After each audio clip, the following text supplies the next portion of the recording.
Hello मेरे प्यारे भाई बहनों, आज के इस वीडियो में देखने जा रहे हैं क्लास 12 फिजिक्स का बहुत ही ज़्यादा इंपॉर्टेंट टॉपिक, जो कि आपका धारावाही वृत्ताकार कुंडली के केंद्र पर उत्पन्न चुंबकीय क्षेत्र। बहुत ही ज़्यादा इंपॉर्टेंट क्वेश्चन है, 5 नंबर का बोर्ड एग्जाम में हर साल आता है।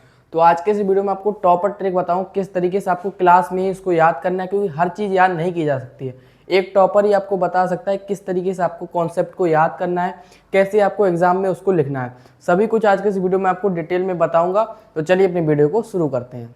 तो देखिए, धारावाही वृत्ताकार कुंडली केंद्र पर उत्पन्न चुंबकीय क्षेत्र का मान ज्ञात करने से पहले सबसे पहले अगर आपने बायो सेवर्ट का नियम नहीं देखा है तो मैं लिंक डाल दूंगा डिस्क्रिप्शन में, बहुत ही डिटेल में मैंने उसको वीडियो में आपको समझाया है।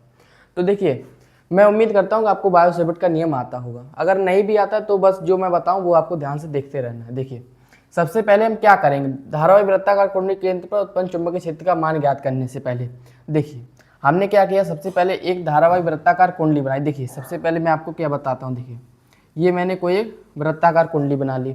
अब इसमें देखिए धारावाही लिखा है तो हमको धारा प्रवाहित करनी पड़ेगी। तो ऐसे तो धारा प्रवाहित इसमें होगी नहीं, तो हम इसका क्या करेंगे, इसके एक एंड को हम खोल दे रहे हैं इस तरीके से, यहाँ से, और यहाँ से हमने इसमें धारा प्रवाहित कर दी। इतनी बात समझ गए ना। यहाँ से हमने इसमें धारा प्रवाहित कर दी। देखिए, धारा प्रवाहित होने लगी है। अब इसके केंद्र पर देखिए, इसके केंद्र पर उत्पन्न चुंबकीय क्षेत्र कितना होगा वो हमको वैल्यू ज्ञात करनी है। देखिए कैसे करेंगे, बायो सेवर्ट ने हमको यही बताया था कि हम छोटे से भाग के कारण कैसे निकालेंगे चुंबकीय क्षेत्र कितना उत्पन्न हो रहा है किसी भी धारावाही चालक के कारण। तो देखिए, छोटे से भाग मैंने यहाँ पे मान लिया dl, ठीक है, इतना बात समझ गए ना। मैंने यहाँ पे कितना मान लिया dl, कोई मान ली लंबाई, छोटी सी सूक्ष्म लंबाई है यहाँ पे। ये देखिए वृत्ताकार कुंडली, देखिए ऐसे तो थोड़ी ना बन जाएगी। वृत्ताकार कुंडली ऐसे बनी होती है। देखिए मैं आपको बताता हूँ, ये इस तरीके लोहे के होते हैं, लोहे के ब्लॉक होते हैं इस तरीके से, ऐसे बनी होती है इस तरीके से। ये इस तरीके से ये लगे होते हैं लोहे के ब्लॉक सभी में, इस तरीके से पूरे में। तो हमने मान लीजिए मैंने एक ब्लॉक लोहे का उठा लिया है। क्या किया मैंने, एक लोहे का ब्लॉक इसमें से उठा लिया, ये dl लंबाई का। उसके कारण हम निकाल लेंगे चुंबकीय क्षेत्र कितना उत्पन्न होगा, और फिर हम सभी जितने भी ब्लॉक के कारण है सभी के कारण हम निकाल लेंगे, आसानी से हमारा आ जाएगा। ठीक है, तो इतना बात समझ गए ना क्या करना चाहते हैं हम।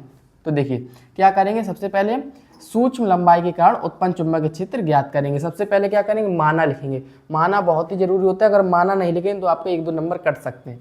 तो माना हम कुछ नहीं, जो फिगर में आपको दिखे वही आपको लिख देना है। देखिए, माना एक वृत्ताकार कुंडली है जिसकी त्रिज्या r है, ठीक है, त्रिज्या r है, तथा जिसमें धारा I प्रवाहित हो रही है। संपूर्ण कुंडली के द्वारा केंद्र O पर चुंबकीय क्षेत्र ज्ञात करना है। ठीक है, यही तो ज्ञात करना है। देखिए, धारावाही वृत्ताकार कुंडली के केंद्र पर उत्पन्न चुंबकीय क्षेत्र, तो वही मैंने यहाँ पे लिख दिया। कुछ भी नहीं, जो फिगर में दिखते जाए वही करते जाइए। ठीक है, इतना बात समझ गए।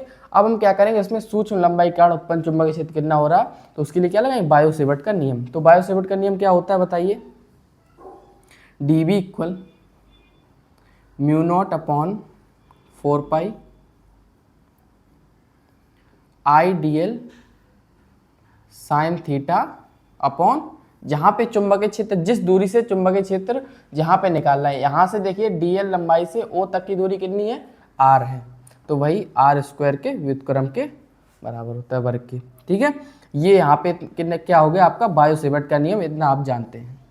अब देखिए क्या, अब ध्यान से देखिएगा, यहाँ से आपको एक एंगल दिखता होगा। एंगल क्या होता है, एंगल ये थीटा होता है ज्या, कहाँ तक की, जहाँ पे चुंबकीय क्षेत्र निकालना होता है तहाँ से सूक्ष्म लंबाई से।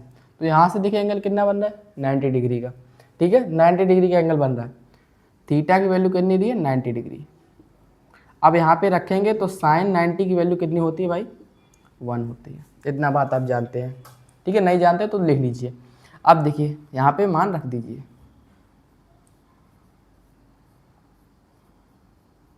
IdL साइन थीटा की जगह 1 रखते हैं, कोई मतलब नहीं उसका, r², ये इतना बचा। ठीक है, इसको हम क्या करेंगे, समीकरण 1 मान लेंगे। अब एक बात मेरी बहुत ही गांठ बांध लीजिएगा, बहुत ही ज़्यादा इंपॉर्टेंट वो बात मैं आपको बताने जा रहा हूँ, यहाँ पे ध्यान से देखिएगा। अगर आपके पास ईंट है, मान के चलिए कोई, उससे आपको पूरा एक घर बनाना है, और यदि आपके पास कोई घर है उससे आपको केवल एक ईंट बनानी है। छोटी सी ईंट की से हमको घर बनाना है, तो वहाँ पे हम क्या करते हैं, समाकलन करते हैं। याद रखिए क्या करते हैं, समाकलन करते हैं। ठीक है, अब छोटे से, अब देखिए घर से बड़ा से हमको छोटा बनाना है, घर से हमको केवल एक ईंट चाहिए, तो एक ईंट का क्या होता है, उसका कर देते हैं अवकलन। याद रखिएगा, बहुत ही ज़्यादा इंपॉर्टेंट मैंने आपको यहाँ पे बात बता दी है। ठीक है, इसमें लगेगा, इसलिए मैंने आपको बता दिया, इसमें लिखना नहीं है क्वेश्चन में, बस अपने समझने के लिए लिखावा दिया मैंने, ठीक है। इसको मैं अभी इरेज कर दूंगा।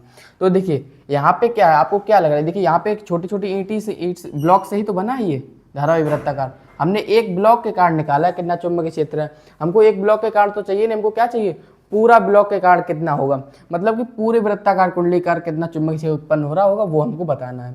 तो उसके लिए क्या करेंगे, समाकलन करेंगे। देखिए ईंट से क्या बनाना है हमको घर, मतलब कि छोटे से ब्लॉक से क्या पूरा ब्लॉक का हमको निकालना है, ठीक है। ये कॉन्सेप्ट लग गया नहीं, यही आपको लगाना है। तो अब क्या करेंगे, समाकलन या लिख देंगे संपूर्ण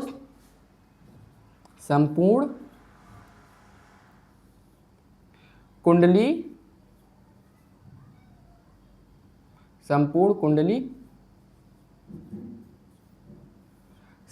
कुंडली के कारण उत्पन्न चुंबकीय क्षेत्र। देखिए संपूर्ण कुंडली के कारण उत्पन्न चुंबकीय क्षेत्र क्या करेंगे, समाकलन करने पर, मतलब कि समाकलन, अतः यहां लिख दिए, अतः समाकलन करने पर, ठीक है। समाकलन हम करेंगे, देखिए इधर हम इसका समाकलन कर देंगे। देखिए dv का क्या कर देंगे, समाकलन दोनों पक्षों का, समीकरण 1 का।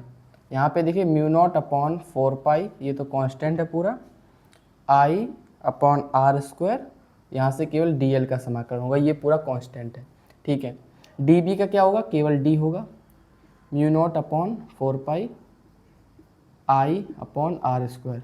हमेशा याद रखिएगा एक लंबाई क्या, देखिए यहाँ पे छोटी लंबाई होती है इसकी l, और पूरी लंबाई क्या होती है, देखिए यहाँ पे छोटा सा ईंट ही है, और हमको क्या होता है, एक पूरा कुंडली का क्या होता है, एक वृत्ताकार का क्या होता है, एक वृत्त का पूरी लंबाई क्या होती है, उसकी परिधि होती है। तो उसकी एक छोटी सी लंबाई का क्या हो जाएगा, परिधि हो जाएगी इसकी। तो dl की क्या हो जाएगी, 2 पाई r, परिधि क्या होती है, 2 पाई r होती है ना। एक वृत्त की परिधि क्या होती है, 2 पाई r। अब देखिए r से r कट गया, एक पावर कट गई इसकी, पाई से पाई कट गया, 2 से 2 बन गया, ठीक है। तो यहाँ से b की वैल्यू कितनी आ गई, देखिए ध्यान से, mu naught i upon 2r। यही आपका होता है धारावाही वृत्ताकार कुंडली के कारण उत्पन्न चुंबकीय क्षेत्र। देखिए मैंने इसमें कुछ भी नहीं किया है, यहाँ से मैंने एक फिगर बनाया, छोटा सा फिगर बनाने के बाद इसकी सूक्ष्म लंबाई के कारण उत्पन्न चुंबकीय क्षेत्र निकाला, कितना होगा वो बायो-सेवर्ट के नियम के हेल्प से निकाला, और फिर वहाँ से हमने देखिए थीटा की वैल्यू 90 डिग्री थी, यहाँ से फिगर से देख के 90 डिग्री वैल्यू रख दी। फिर हमको संपूर्ण के कारण निकालना था, तो संपूर्ण कुंडली के कारण उत्पन्न चुंबकीय क्षेत्र, अतः समाकलन करने पर, समाकलन दोनों पक्षों का हमने समाकलन कर दिया, dl का होता है 2 पाई r, यहाँ से हमने वैल्यू रख दी, यहाँ से पूरा हमारा ये आ चुका है, यही यहाँ पे हेंस प्रूफ होता है।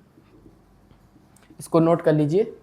तो आशा है दोस्तों आपको मेरी वीडियो पसंद आएगी, वीडियो पसंद है वीडियो को लाइक जरूर करिएगा, चैनल को सब्सक्राइब करिए। मिलते हैं एक और शानदार वीडियो के साथ, तब तक के लिए धन्यवाद।